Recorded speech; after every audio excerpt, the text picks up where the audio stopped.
Hey guys, welcome back to my channel. My name is Hope, and for today's video I am doing a resin tray using this molding that I picked up off of Amazon.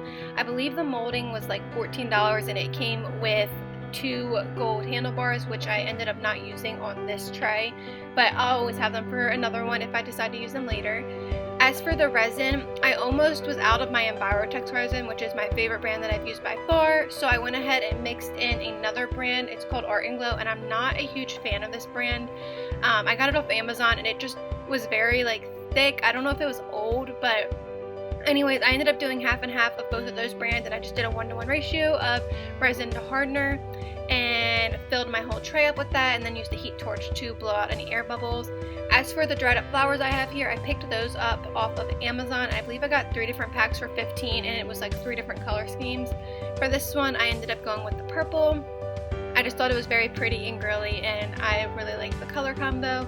So I'm just laying those out in no specific order, just on top of the resin using tweezers, which I definitely recommend using tweezers because it was so easy just to pick up the flowers and lay them down how I wanted to lay them down.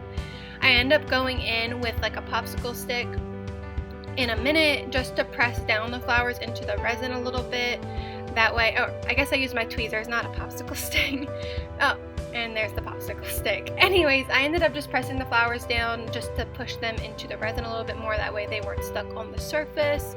And I do end up going in with more resin and pouring it on top of the flowers. That way it's completely covered and looks good. And I also go back in with my heat torch a second time at the end of this just to pop out any more air bubbles that surface towards the top.